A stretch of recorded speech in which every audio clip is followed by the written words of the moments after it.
Hey everyone, thank you so much for watching. So I just want to, unveil the truth as to what's really going on when you are doing yoga, yoga positions, um, especially when you're in the gym and you want to do yoga, or anywhere else in your home or in the park.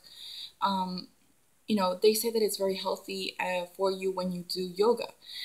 They say that it's actually very spiritually good for you as well. I mean, there's so many lies out there and deceptions as to what yoga is good for. The truth is that yoga is not good at all. In fact, it can hurt you spiritually. And it can also cause a attachment, a spiritual communion with the idol spirits that are under Hinduism. Okay, because Hinduism is a principality. The Bible says in Ephesians chapter 6 verse 10 and forward um, that we wrestle not against flesh and blood, but against principalities, against powers, against the rulers of the darkness of this world, against spiritual wickedness in high places. Well, excuse me, Hinduism is part of that principality, is a principality, okay?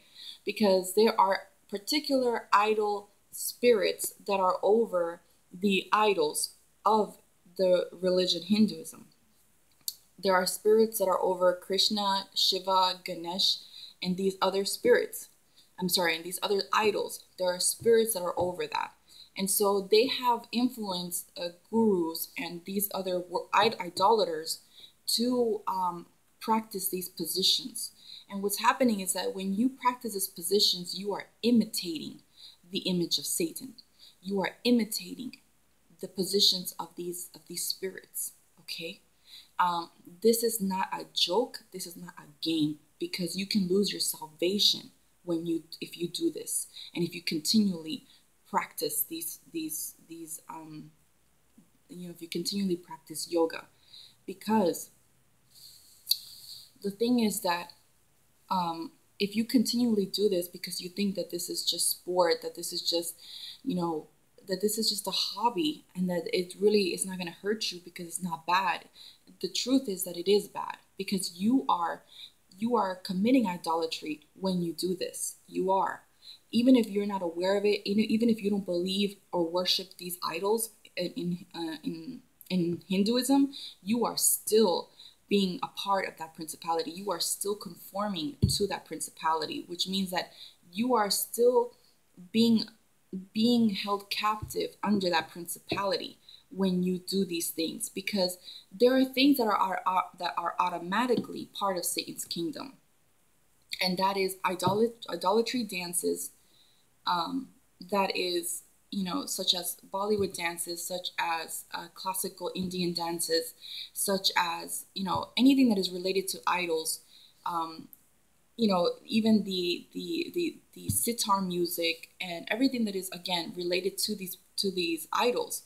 The jewelry wearing, Hindu jewelry wearing, um, you know, in general, like Indian jewelry wearing, that is part of India, and these part of these idols. That this is all part of the idols.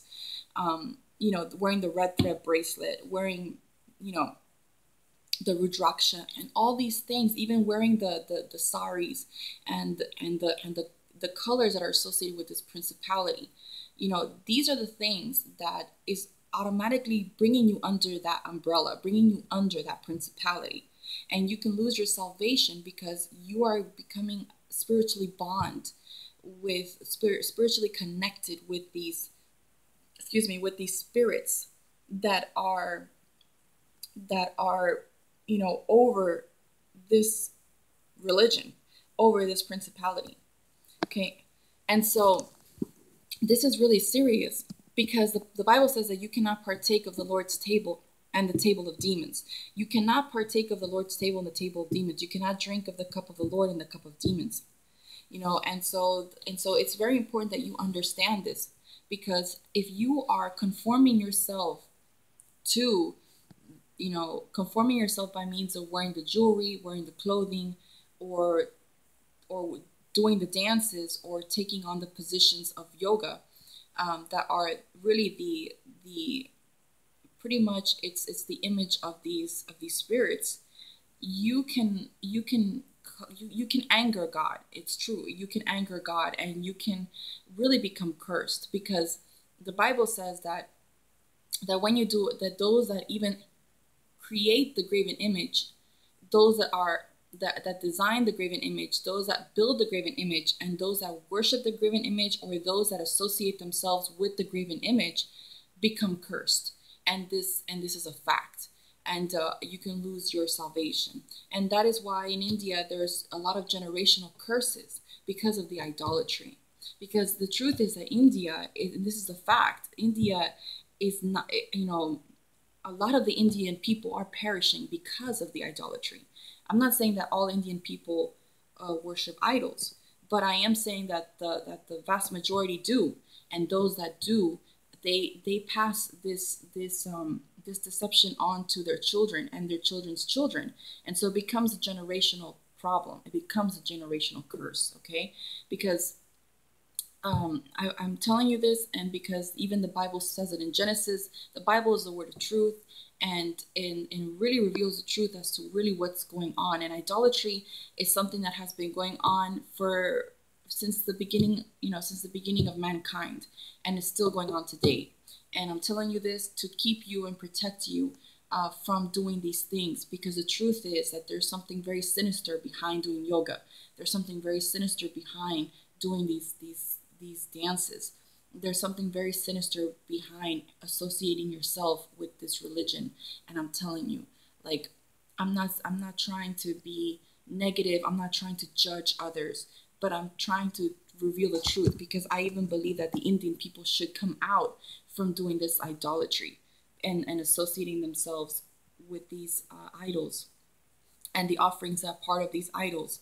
So when you wear the red thread, these are associating yourself with the idols. These are giving offerings and burning incense and just doing these yoga positions. You are giving offerings to these idols. You are conforming your spirit and yourself to these idols, and it's dangerous. It's dangerous. It can cost you your salvation. So he that has an ear to hear, let him hear.